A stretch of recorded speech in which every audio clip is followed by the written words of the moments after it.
에스겔서 36장입니다. 에스겔서 36장 16절에서 32절까지 말씀입니다.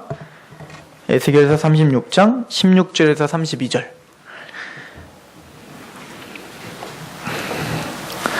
제가 봉독해 드리도록 하겠습니다. 36장 16절에서 32절까지 말씀입니다. 31절까지인데요. 여호와의 말씀이 또 내게 임하여 이르시되, 인자야, 이스라엘 족속이 그들의 고국 땅에 거할 때에 그들의 행위로 그 땅을 더럽혔나니 나 보기에 그 행위가 월경 중에 있는 여인의 부정함과 같았느니라.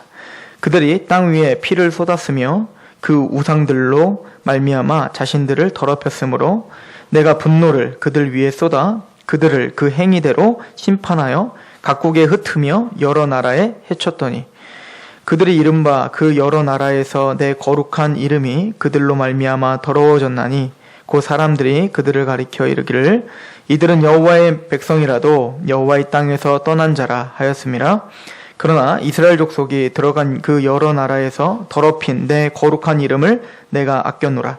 그러므로 너는 이스라엘 족속에게 이르기를 주 여호와께서 이같이 말씀하시기를 이스라엘 족속아, 내가 이렇게 행함은 너희를 위함이 아니오 너희가 들어간 그 여러 나라에서 더럽힌 나의 거룩한 이름을 위함이라. 여러 나라 가운데에서 더럽혀진 이름 곧 너희가 그들 가운데에서 더럽힌 나의 큰 이름을 내가 거룩하게 할지라.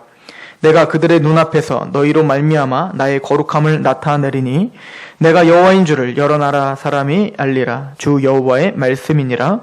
내가 너희를 여러 나라 가운데에서 인도하여 내고 여러 민족 가운데서 모아 데리고 고국 땅에 들어가서 맑은 물을 너희에게 뿌려서 너희로 정결하게 하되 곧 너희 모든 더러운 곳에서와 모든 우상 숭배에서 너희를 정결하게 할 것이며 또 새 영을 너희 속에 두고 새 마음을 너희에게 주되 너희 육신에서 굳은 마음을 제거하고 부드러운 마음을 줄 것이며 또 내 영을 너희 속에 두어 너희로 내 율례를 행하게 하리니 너희가 내 규례를 지켜 행할지니라. 내가 너희 조상들에게 준 땅에서 너희가 거주하면서 내 백성이 되고 나는 너희 하나님이 되리라. 내가 너희를 모든 더러운 데에서 구원하고 곡식이 풍성하게 하여 기근이 너희에게 닥치지 아니하게 할 것이며 또 나무의 열매와 밭의 소산을 풍성하게 하여 너희가 다시는 기근의 욕을 여러 나라에서 당하지 아니하게 하리니 그때 너희가 너희 악한 길과 너희 좋지 못한 행위를 기억하고 너희 모든 죄악과 가증한 일로 말미암아 스스로 밉게 보리라. 아멘. 오늘 말씀은 대단히 중요한 말씀입니다. 그래서 구약과 신약을 연결해주는 중요한 메시지죠.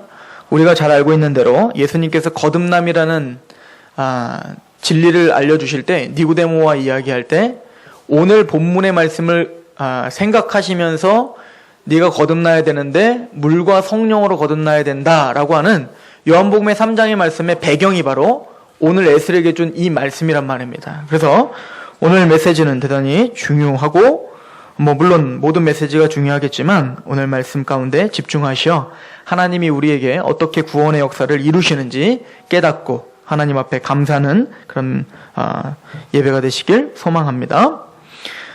첫 번째는 오늘 본문을 통하여 하나님은 우리에게 인간의 죄를 그 어떤 것도 막을 수 없음, 인간은 죄를 지을 수밖에 없는 무력함을 폭로하고 있어요. 그래서 사실은 이제 오전 예배랑 오늘 오후 예배가 계속 통하고 있는데 좀 요즘에 계속 설교들이 계속 비슷비슷하게 가면서 조금씩 풍성하게 우리가 메시지를 좀 점검하고 있는 중이라고 생각하시면 돼요. 오늘 에스겔서 36장 16절부터 보면 이렇게 시작을 합니다. 여호와의 말씀이 또 내게 임하여 이르시되, 인자야, 이스라엘 족속이 그들의 고국 땅에 거주할 때 그들의 행위로 그 땅을 더럽혔나니 나 보기에 그 행위가 월경 중에 있는 여자의 부정함과 같으니라. 그들이 땅 위에 피를 쏟았으며 그 우상들로 말미암아 자신들을 더럽혔으므로 내가 분노를 그들 위에 쏟아 그들은 그 행위대로 심판하여 각국에 흩으며 여러 나라에 해쳤다. 이렇게 말하죠. 이스라엘 백성들이 가나안 땅에서 하나님의 약속의 땅에서 하나님의 사명을 잃어버리고 죄를 짓고 우상을 만들고 그러고 살았단 말이죠. 그럴 때 하나님은 그 죄값을 심판하신다는 거죠. 근데 심판하실 때 어떻게 심판하시냐면 너희를 각국으로 흩어져 버렸다. 이 얘기는 바벨론이 침략을 하여 전쟁의 재앙이 닥치게 한 거죠. 그래서 이스라엘 백성들이 다 디아스포라가 된 거죠. 다 흩어지게 된 거예요. 그래서 이 성경에서 흩어진다라고 하는 개념은 하나님의 철저한 저주와 심판을 이야기할 때 쓰는 용어예요. 그래서 바벨탑 여러분들 아시죠? 바벨탑은 하나가 되어서 그 당시에는 언어가 하나였기 때문에 언어가 하나여서 뭡니까? 한 마음이 되어 하나님을 대적하기에 특심한 거죠. 노아의 홍수 사건이 일어났는데도 불구하고 하나님 앞에 굴복하기보다는 더 높게 쌓자. 그래서 하나님까지 가자라고 하는 교만한 마음을 그 어떤 것도 꺾을 수 없음을 성경은 이야기하고 있는 거잖아요. 그때 하나님이 바벨탑을 쌓는 그 사람들에게 행하셨던 게 뭐죠? 흐트러 버리는 거죠. 이게 바로 심판이고 이게 저주였단 말입니다. 그놈의 바벨탑 때문에 우리가 그 어려운 영어를 해야 되는 거 아닙니까? 이럴 땐 웃어야지 되는 거예요. 그게 예의가 있는 거죠. 자, 우리 20절에 보면 그들이 이른바 그 여러 나라에서 내 거룩한 이름이 그들로 말미암아 더러워졌나니 곧 사람들이 그들을 가리켜 이르기를 이들은 여호와의 백성이라도 여호와의 땅에서 떠난 자라 하였습니다. 잘 보세요. 저는 이 메시지가 대단히 중요하다고 생각합니다. 하나님은 죄가 있어서 그 인간에게 처절한 심판을 닥치게 한 거죠. 재앙을 줬단 말입니다. 그렇게 하고는 흩어져 버렸더니 어떤 일이 벌어지죠? 흩어진 그곳에서 또 뭐예요? 하나님을 대적하더라. 요즘에 개그맨들이 풍자적으로 그런 유행어를 만들었죠. 흩어져 버리면 뭐 하겠노? 소고기 사 먹겠지 이거죠. 즉 무슨 얘기냐면 죄인이 흩어지면 뭐 하겠냐 이거죠. 가서 또 죄 짓겠지. 이게 우리의 상황이라는 거야. 하나님이 강하게 밀어붙이면 죄송합니다 라고 하지만 조금만 나아지면 그곳에서 또 죄를 짓고 또 죄를 짓고 또 죄를 짓는 그런 죄악의 관영함과 그 죄의 본성을 도대체가 끄집어낼 수 없는 그 인간을 지금 이야기하고 있는 겁니다. 이 죄에 대한 관영함에 대해서 계시록 9장에 이렇게 나와 있습니다. 우리 같이 한번 읽어볼까요? 밑에 있죠? 계시록 9장 20절 시작.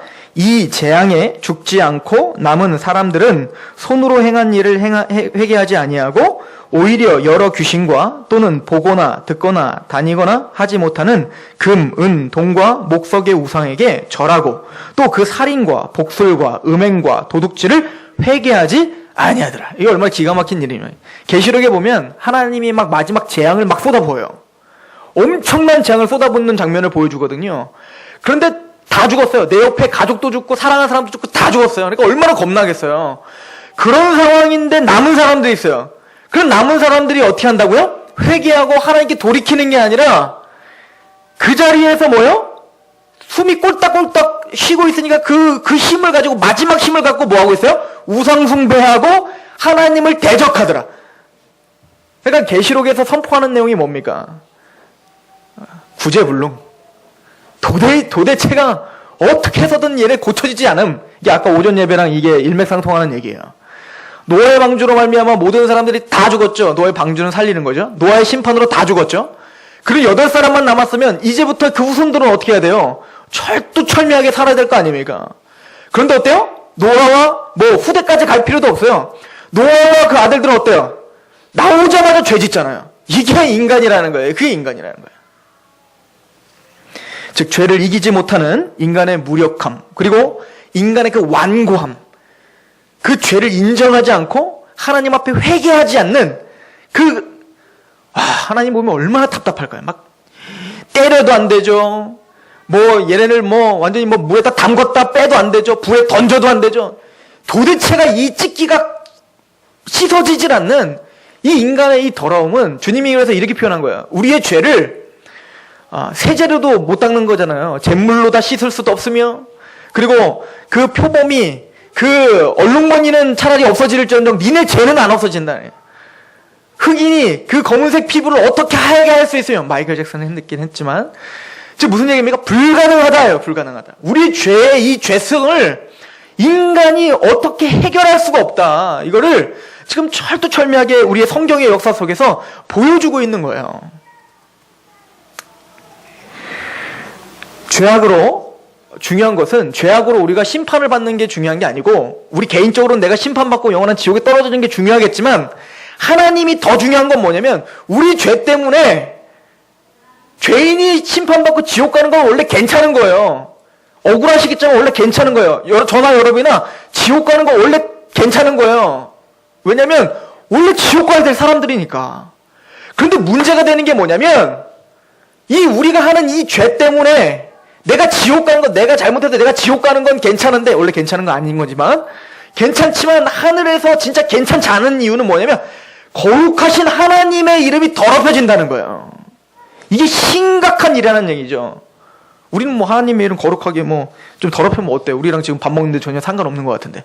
그래서 천국에서는, 이 하늘에서는 이것만큼 치가 떨리는 일이 없다는 거죠. 그래서 성경은 레위기 18장에 보면 죄로 말미암아 하나님의 이름이 먹칠을 당한다라고 써 있어요. 레위기 18장 19절을 보시면 2페이지에 있어요. 너는 여인이 월경으로 불결한 동안에 그에게 가까이 하며 그의 하체를 범하지 말지라. 아까 에스겔에서 인용한 말씀이 이 말씀입니다. 너는 내 이웃의 아내와 동침하며 설정함으로 그 여자와 함께 자기를 더럽히지 말지니라. 이 간음이죠. 21절 너는 결단코 자녀를 몰렉에게 주어 불로 통하게 함으로 내 하나님의 이름을 욕되게 하지 말라.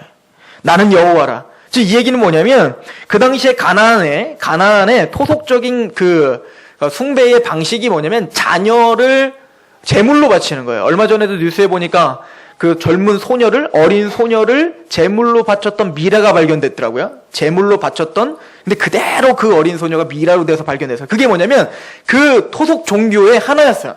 그러니까 어린 처녀를 제물로 바쳐서 그 어떤 신의 진노를 해서 나에게 복을 비는 것. 이것이 자기가 죽지 왜 애꿎은 다른 소녀를 희생시키며 내가 복 받으려고 하냔 말이에요.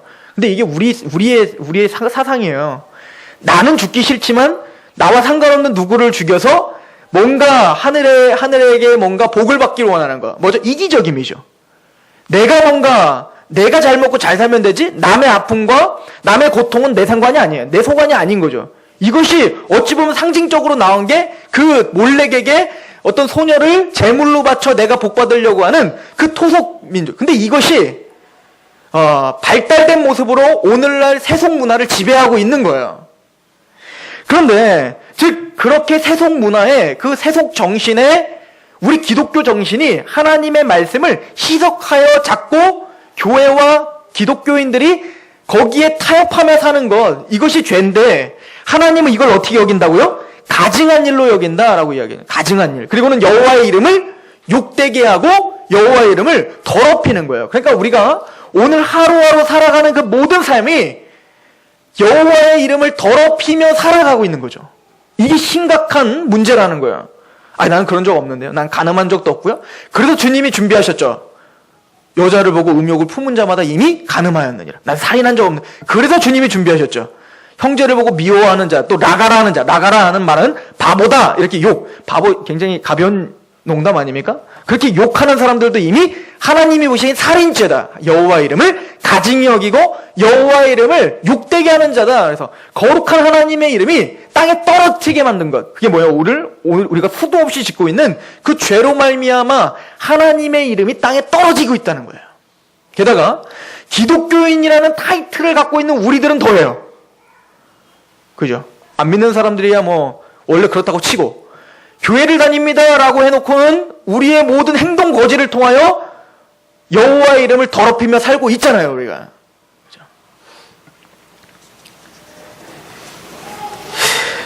예전에 대전에 있을 때, 제가 전도사로 있을 때 갑자기 전화가 한 통 왔어요. 전화가 한 통 온 다음에 저랑 같이 있었던 전사님이랑 둘이 호출을 당했어요. 목사님한테. 그래서 갔죠. 그랬더니 막 목사님이 얼굴이 빨개져서 화가 엄청 나신 거예요. 그러더니 뭘 하나 집어던지세요. 전도사들한테. 확 집어던지. 누가 운전했어! 그랬더니 저는 안 했거든요. 다행히. 제 옆에 있던 전사가 제가 했습니다. 전화 왔다 이거죠. 그 이름 붙여놓고 봉고차 타고 막 추월하고 막 하고 있던 그것 때문에 전화가 온 거예요. 운전 그따위를 하냐고! 막 그러면서 교회 이름 패다고 그게 뭐 하는 짓이야! 그래서 저희는 깜짝 놀랐죠. 그런데 지금 이게 어떤 상황 속의 하나지만 사실은 우리는 평소에 그러고 사는 거예요. 기독교인이라는 명패를 달고 하나님을 욕되게 그렇게 우리는 살고 있는 거란 말입니다. 그래서 우리는 하나님의 이름을 항상 그렇게 더럽히며 살고 있는 거죠. 부인하고 싶겠지만 그게 우리의 현실입니다. 하나님은 이스라엘을 회복시키실 겁니다. 그런 죄 가운데 있는 우리를 죄에서 건져주실 거예요. 그 이유는 우리가 이뻐서가 아니에요. 여러분들, 하나님이 여러분들을 구원시키는 건 물론 하나님의 은혜와 사랑이 있어서입니다. 그런데 궁극적인 목적은 성경에서 이스라엘을 회복시켜 주실 것인데, 그 궁극적인 목적은 여호와의 그 더럽혀진 이름을 우리 스스로 다시 깨끗하게 할 수가 없는 거예요. 왜? 우리는 하는 것마다 죄니까요. 흐트러 말해도 어떻게 된다고요? 가서 또 죄를 짓는 우리이기 때문에 도대체가 우리 스스로 그걸 정화할 수 있는 능력이 없어요. 그래서 하나님이 안 되겠다 싶은 거예요. 그래서 손을 자기가 직접 걷어붙이고 지금까지 그 더럽혀진 명예, 하나님 여호와의 이름에 더럽혀진 명예를 스스로 회복하고자 일어나시는 것. 우린 그거를 뭐라고 하냐면 부흥이라고 하는 거예요. 부흥. 여호와의 이름이 땅에 떨어졌을 때 하나님의 강권적인 역사가 일어나 다시 여호와의 이름을, 영광스러운 여호와의 이름을 회복시키는 역사. 개인적인 부흥이 그러니까 뭐야? 거듭남인 거예요. 하나님을 대적하고 하나님의 일을 모독하며 살았던 내가, 어딜 가든 주님의 이름을 모독하며 살았던 내가 변화되는 사건이 일어났는데 그걸 우리는 믿음이 생겼고 거듭남이라고 이야기하는데, 그것은 뭡니까? 하나님의 강권적인 역사로 스스로 그 거룩함을 찾으시려고 하는 하나님의 열심히 이루어놓으시는 거예요. 그래서 에스겔은 이렇게 이야기하죠. 에스겔 36장 21절을 같이 한번 읽어보겠습니다. 이 페이지 시작. 그러나 이스라엘 족속이 들어간 그 여러 나라에서 더럽힌 내 거룩한 이름을 내가 아꼈노라. 이스라엘 족속이 들어간 그 여러 나라에서 더럽힌 내 거룩한 이름을 하나님 스스로 아끼시고 계시는 거예요. 이 아까운 내 이름이, 이 아까운 내 거룩한 이름이 저놈들 때문에 다 더러워졌구나. 세상은 우리를 개독교라고 부르며 우리를 하염없이 욕하고 모독하지만 그 모독은 누구의 이름이 떨어진 거예요? 구종성이라는 내 이름에 먹칠을 한 게 아니고 여호와 하나님, 찬양받게 합당하신 여호와 하나님, 여호와 하나님이 그냥 콧바람만 한번 불면 전 지구가 흔들리는데 그런 하나님의 이름이 완전 땅에 떨어지는 거예요. 개독교라고. 근데 그 이름을 하나님은 스스로 아끼시는 거예요.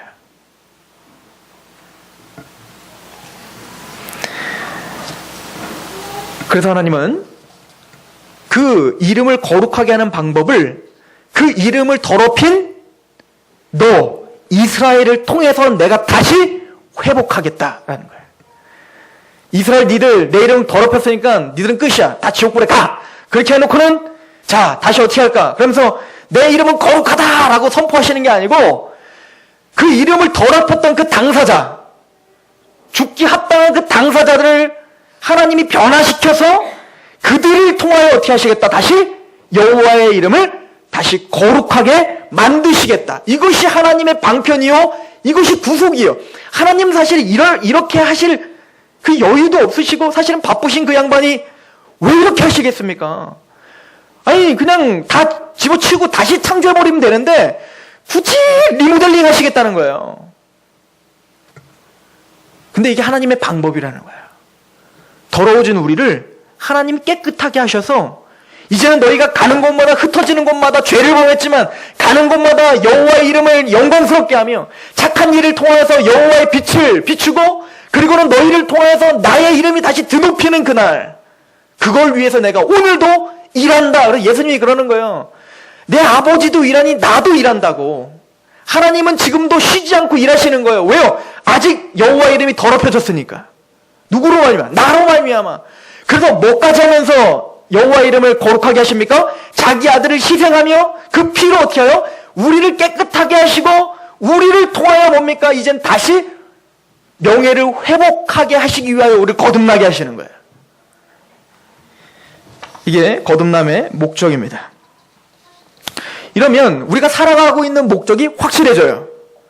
더럽혀진 여호와의 이름이 나를 통하여 다시 영광을 받으셔야 된다. 그래서 우리는 매일매일 기도할 때 주님이 이렇게 기도하라고 해요. 하늘에 계신 우리 아버지, 아버지의 이름이 거룩히 여김을 받으시옵시며 라고 기도하는 거예요. 왜? 그게 우리 인생의 목적인 거예요.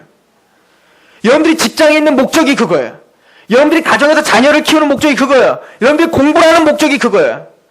내가 어떤 은사를 갖고 뭘 하든 그곳에서 여호와의 이름이 거룩하게 여김을 받아야 돼요. 주님은 그 목적을 위해서 우리를 구원시키셨어요. 3페이지를 가보시면 여호와의 거룩한 이름을 위한 회복을 주님께서 그래서 하시는 장면을 보여주고 계시죠.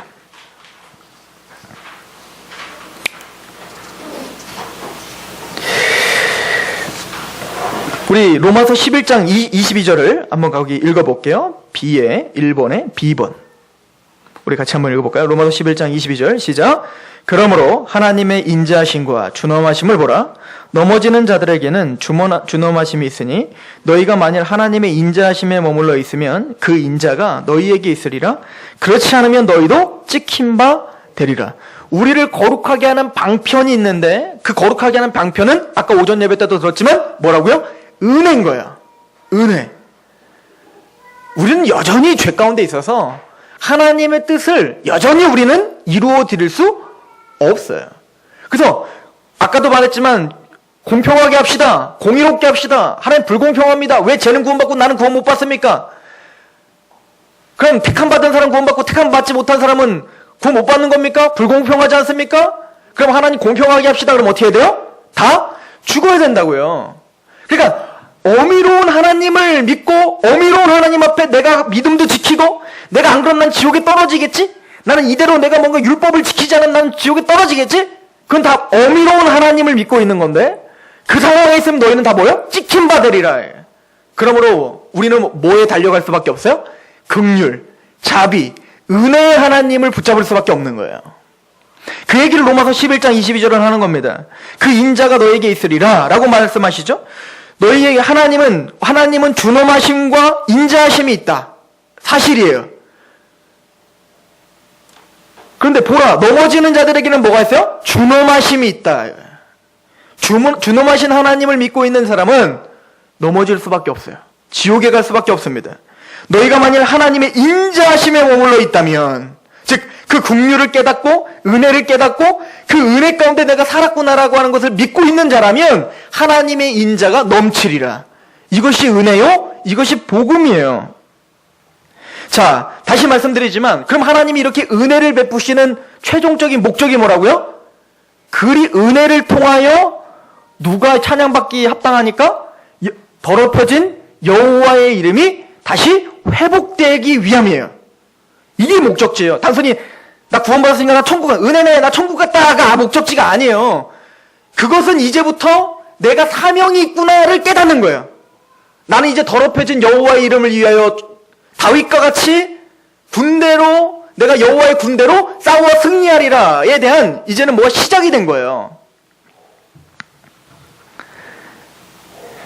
에스겔서 36장 22절을 보시면 그러므로 너는 이스라엘 족속에게 이르기를 주 여호와께서 이같이 말씀하시기를 이스라엘 족속아 내가 이렇게 행함은 너희를 위함이 아니요 너희가 들어간 그 여러 나라에서 더럽힌 나의 거룩한 이름을 위하여 구원시키는 거다. 그 이름을 위하여 내가 너희를 회복시키는 거다. 이 목적을 잃어버리지 않기를 소망합니다. 이것이 기독교의 본질이에요. 그러면 어떻게 구원 거듭남이라는 것이 여호와 이름을 거룩하게 하는가? 이렇게 생각하시면 돼요. 하바국에 보면 하바국은 이런 내용이 담겨져 있어요.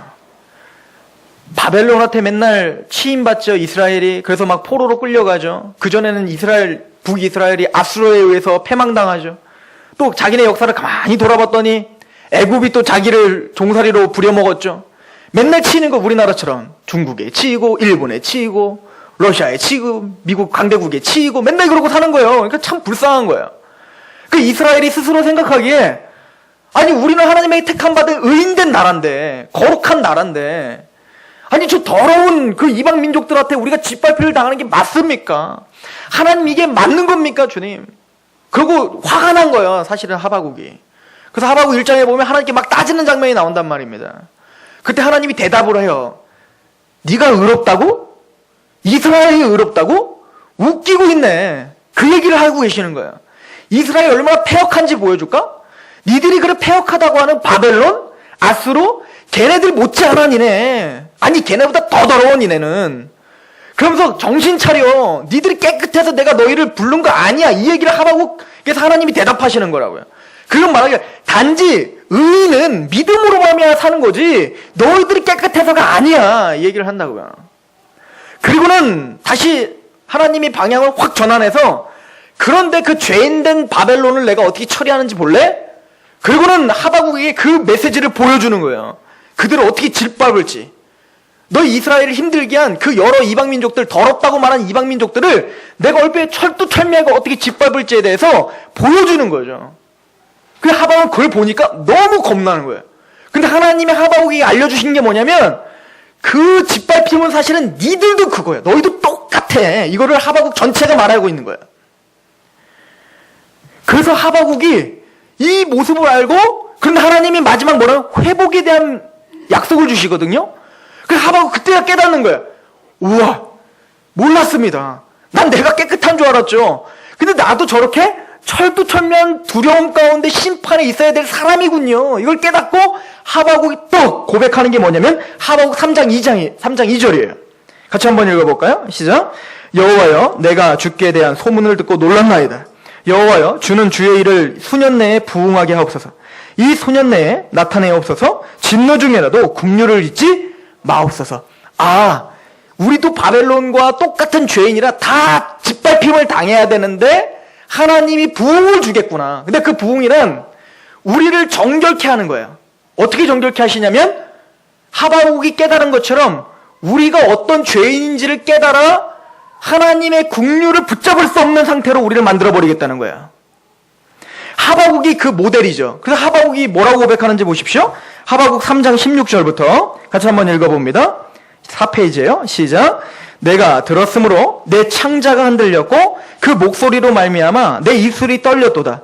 무리가 우리를 치러 올라오는 환난 날을 내가 기다림으로 썩이는 것이 내 뼈에 들어왔으며 내 몸은 내 처소에서 떨리는도다. 그러니까 하나님의 그 강력한 징계와 그 처절한 심판이 생각만 해도 어때요? 창자가 흔들릴 정도로 너무너무 겁나는 거예요. 그래서 하박국은 근데 거기서 우리에게 은혜를 베푸시는 하나님을 바라보게 된 거죠. 그래서 고백하는 게 뭐예요? 이거요. 17절. 시작. 비록 무화과 나무가 무성하지 못하며 포도나무에 열매가 없으며 감람나무에 소출이 없으며 밭에 먹을 것이 없으며 우리의 양이 없으며 외양간에 소가 없을지라도 나는 여호와로 말미암아 즐거워하며 나의 구원의 하나님으로 말미암아 기뻐하겠습니다. 나 돈 없어도 됩니다. 나 건강 없어도 돼요. 이 세상에 그 내가 추구했던 것들 왜 우린 주지 않습니다라고 했던 거 하나님 나 없어도 돼요. 그 여호와 하나님이 나를 사랑한다는 것이 이것이 큰 은혜군요. 이걸 깨닫고 뭐예요? 그 은혜만 긍휼만 그 두려운 마음으로 그 두렵고 떨림으로 예수 그리스도의 긍휼을 붙잡는 마음. 이것이 지금 무화과 나뭇잎에 뭐 입이 마르고 이거라고요. 이거 단순히 막 탬버린 집에서 무화과 나뭇잎 이렇게 부르라고 준 거 아니에요. 막 즐거우라고 준 거 아니라고요. 막 우리의 가슴에 막 감정을 북돋으라고 준 거 아니라고요. 철저하게 가슴을 치며 회개하라고 준 거라고요. 너희들에게 있는 예수 그리스도의 은혜가 얼마나 큰 것인지 하나님이 너희를 회복시킨다는 그 메시지가 얼마나 큰 것이고 너희의 죄가 하나님의 이름 얼마나 거룩하면서 떨어뜨리겠는지 스스로 깨닫고 돌이키라고 준 말씀이에요. 이것을 깨달은 하박국이 예 주님 내 무화과 나무에 잎이 다 마르고 외양간에 소가 하나도 없다 할지라도 난 주님 한 분만으로 내가 만족하겠습니다. 이게 구원받은 자의 고백이라는 거예요. 구원이 뭔지 거룩한 여호와 이름이 무엇인지 아는 성도들의 고백이요. 이런 고백이 터져나오는 게 뭐예요? 부흥이에요. 그래서 하박국은 이런 부흥이 수년 내에 우리 민족에게 있게 해주세요 라고 고백한 거예요. 회개케 하시고 긍휼을 의지하고 긍휼을 바라볼 수 있는 마음을 제발 우리에게 주십시오 라고 고백하고 있는 장면입니다. 하나님은 창세기부터 계시록까지 일관된 방식으로 우리를 이끌어 가시거든요. 하나님은 이런 방식으로 이끌다가 저런 방식으로 이끌다가 이렇게 오합지졸이 아니세요. 하나님 회전하는 그림자도 없으시고 신실하시다. 이 말은 뭐예요? 일관되시고 철두철미하시며 한 방향으로 가신다는 얘기거든요. 그런데 하나님이 하나님의 사람들을 회개시키고 하나님의 이름을 거룩하게 여김을 받게 하실 때 동일하게 쓰는 방식이 하나 있어요. 호세아서 5장 15절이에요. 같이 한번 읽어볼게요. 시작. 그들이 그 죄를 뉘우치고 내 얼굴을 구하기까지 내가 내 곳으로 돌아가리라. 그들이 고난받을 때에 나를 간절히 구하리라. 이게 하나님이 취하시는 방식입니다. 하나님은 우리를 구하실 거예요. 자비를 내리실 거고 긍휼을 베푸실 거고 부흥을 주실 거고 회복시켜 주실 거예요. 그런데 그냥 가만히 있다가 아무것도 안 하고 있는데 회복? 이렇게 되는 건 아니라는 거예요. 하나님의 방법은 한 사람을 회복시키기 위해선 먼저 어떻게 해야 돼요? 그 죄를 뉘우치게 만들 거예요. 그리고 내 얼굴, 그 죄가 얼마나 두려운지를 깨닫게 하여 누구를 구하게 해요? 여호와의 얼굴을 구하도록 만드실 거예요. 그때서야 하나님은 회복의 역사를 보여주시는 거예요.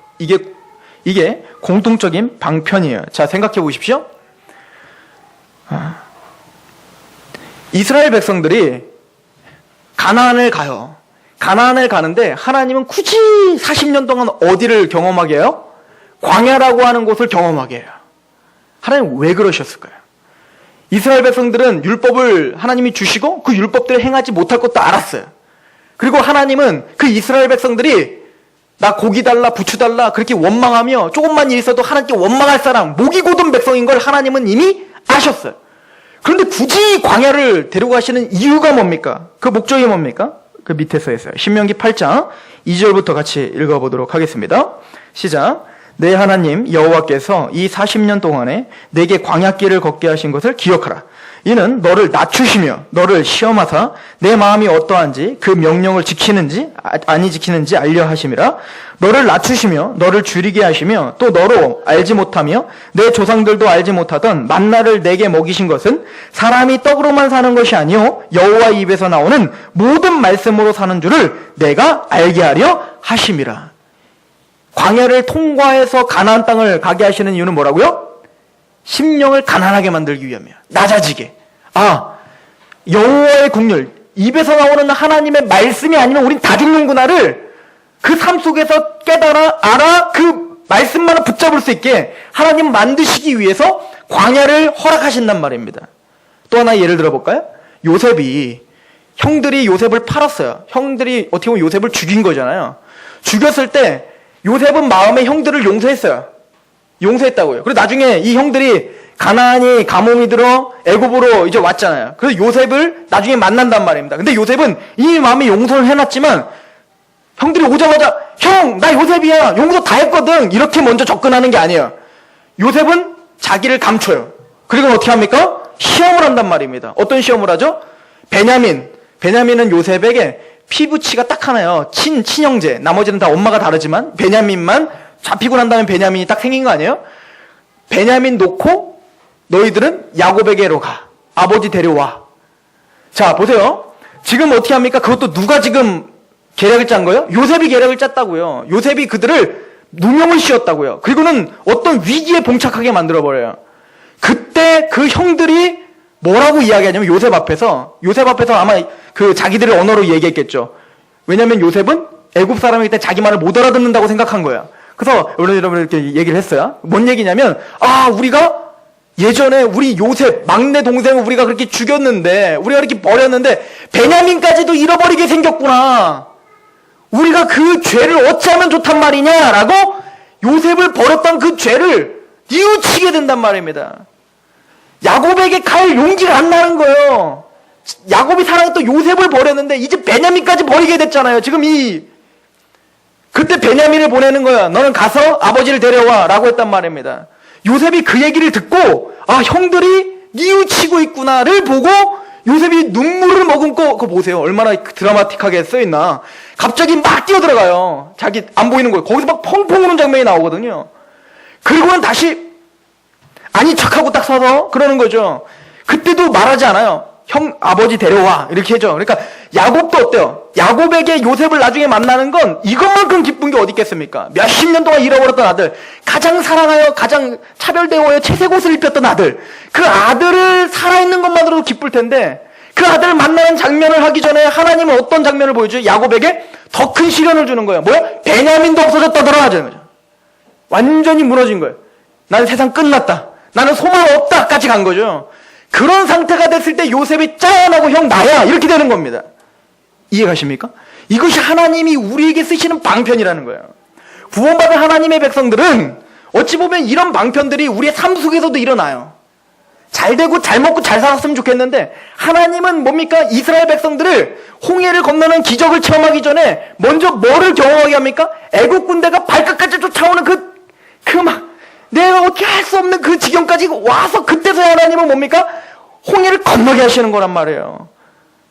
하나님 왜 그러시는 거예요? 우리 피말리게. 왜냐하면 그렇게 해서 하나님의 목적은 뭡니까? 철두철미하게 너는 나의 국률만 의지해야 돼를 깨닫게 하시기 위한 방편이란 말입니다. 사사기 때도 그랬고 모두가 그래요. 우리 5페이지에 보면 역대하 7장이 나옵니다. 같이 한번 읽어보겠습니다. 역대하 7장 13절. 그래서 이런 메시지를 선포합니다. 같이 읽어볼까요? 시작. 혹 내가 하늘을 닫고 비를 내리지 아니하거나 혹 메뚜기들에게 토산을 먹게 하거나 혹 전염병이 내 백성 가운데 유행하게 할 때에 내 이름으로 일컫는 내 백성이 그들의 악한 길에서 떠나 스스로 낮추고 기도하여 내 얼굴을 찾으면 내가 하늘에서 듣고 그들의 죄를 사하고 그들의 땅을 고칠지라. 이게 하나님의 항상 방편인 거예요. 너를 낮추고 철저히 하나님을 의지하게 만들어버리는 거예요. 그럴 때 하나님의 구원을 경험하게 되는 겁니다. 우리의 영적인 거듭남도 마찬가지예요. 우리의 죄를 깨닫지 못하면 절대 거듭날 수 없다라고 성경은 말하고 있습니다. 로마서 3장 19절에 우리가 알거니와 물은 율법이 말하는 바는 율법 아래에서 있는 자들에게 말하는 것이니 이는 모든 입을 막고, 이거 뭐죠? 모든 입을 막고예요. 하나님 앞에 한마디 할 수 없게 온 세상으로 하나님의 심판 아래 있게 하려 하시면 그렇게 몰아붙인 이후에 하나님의 구원의 역사를 보여주시는 거예요.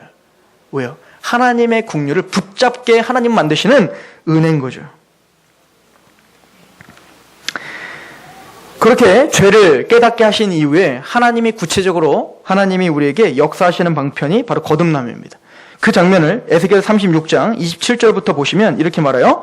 또 내 영을 너희 속에 두어 너희로 내 율례를 행하게 하리니 너희가 내 규례를 지켜 행할지니라. 내가 너희 조상들에게 준 땅에서 너희가 거주하면서 내 백성이 되고 나는 너희 하나님이 되리라. 보세요. 아까는 흩어지는 곳마다 죄를 범했지만 지금은 어떻게 됐어요? 하나님의 율례를 행하고 내 규례를 지켜 행하는 자로 만드는 거예요. 그래서 하나님의 이름이 거룩하게 되는 것은 우리가 작던 크든 하나님의 율례대로 오늘 지켜 충성스럽게 행하면 되는 거예요. 그 직장이 좋은 직장이든 콩나물 장사든 농사를 짓는 거든 목사든 어떤 것이든 그곳에서 어디가 중요한 게 아니라 내가 누구냐가 중요한 거야. 요셉이 노예로 팔리든 감옥에 가든 애굽에 있든 총리로 있든 노예로 있든 죄인으로 있든 그 어디가 중요한 게 아니고 요셉이냐 아니냐가 중요한 거예요. 이해가십니까? 즉 여러분들의 직장이 뭔지, 여러분들이 뭐 해먹고 사실지, 여러분들이 앞으로 공부를 잘할지 못할지, 여러분들이 뭐 성공할지 안 할지, 여러분들 자녀들이 어떻게 될지 안 할지 저는 모르겠어요. 관심도 없어요. 그러나 적어도 관심 있는 것은 그게 어디든 누구든 그곳에서 하나님의 율례를 지키고 있으면 돼요. 그럼 하나님은 그곳에서 여러분들을 통하여 이름이 거룩히 여김을 받으실 거예요. 그럼 성공이에요. 그게 인생의 성공이라고 성경은 가르쳐주고 있는 겁니다. 근데 우리는 딴 거 구하고 있는 거예요. 피트가 달라요. 하나님이 말하고 있는 그 성공과 우리가 말하는 성공이 다른 거예요, 지금. 그리고 하나님은 어떻게 만드시겠다고 이야기하십니까? 자, 에스겔 36장 29절부터 보면 내가 너희를 모든 더러운 데에서 구원하고 곡식이 풍성하게 하여 기근이 너희에게 닥치지 아니할 것이며 또 나무의 열매와 밭의 소산을 풍성하게 하여 너희가 다시는 기근의 욕을 여러 나라에게 당하지 아니하리라. 나중에는 우리를 힘들게 하는 세상이 우리를 지배하는 게 아니라 그 거룩한 하나님의 율례를 지키고 있는 우리들 앞에서 뭡니까? 다칠 거예요. 그들을 다 뭡니까? 쑥대밭으로 만들어버릴 거예요. 우리를 풍성하게 하고 하나님이 우리를 더욱더 단단하게 하실 거예요. 그리고 또 하나의 약속이 있습니다. 약속은 믿으십시오. 에스겔 36장 31절 같이 읽어봅니다. 시작. 그때 너희가 너희 악한 길과 너희 좋지 못한 행위를 기억하고 너희 모든 죄악과 가증한 일로 말미암아 스스로 죄를 미워하게 만들어버릴 거예요. 여러분들의 마음을. 하나님의 말씀에서 떠나는 것이 미워지도록 하나님은 우리를 만드시고 할 거라는 얘기입니다. 어떻게? 하나님의 강권적인 은혜와 역사 속에서 한다는 거죠. 에스겔 36장 24절 같이 읽어봅니다. 시작. 내가 너희를 여러 나라 가운데서 인도하여 내고 여러 민족 가운데서 모아 데리고 고국 땅에 들어가서 하나님이 모으시는 거예요.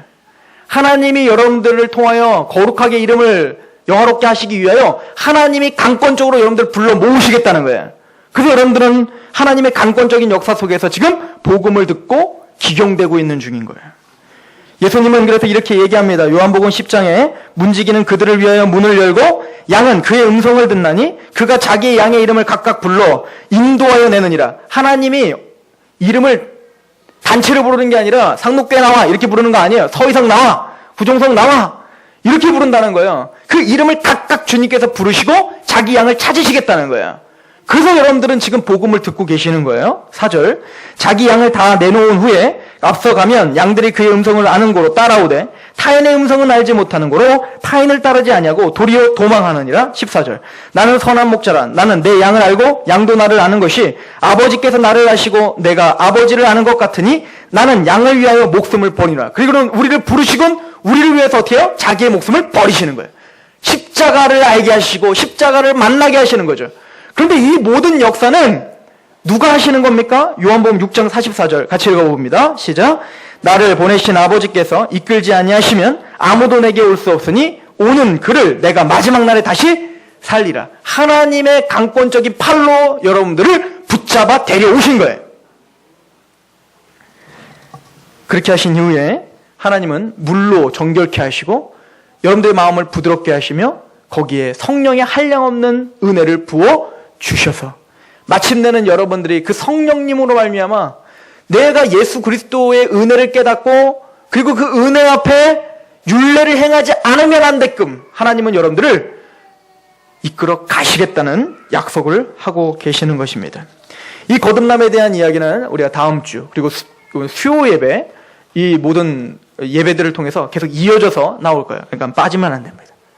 예배 빠지시면 안 돼요. 지금 몇 주 전부터 수요 예배, 주일 예배, 주일 오후 예배가 계속 연결지어서 계속 가고 있어요. 의도한 건 아닌데 의도한 것처럼 그렇게 가고 있어서 함께 동참하셔서 하나님 말씀과 그 은혜를 더 풍성하게 경험하시길 소망합니다. 우리 마지막 로마서 8장 한번 찾아보십시오. 여기 없습니다. 로마서 8장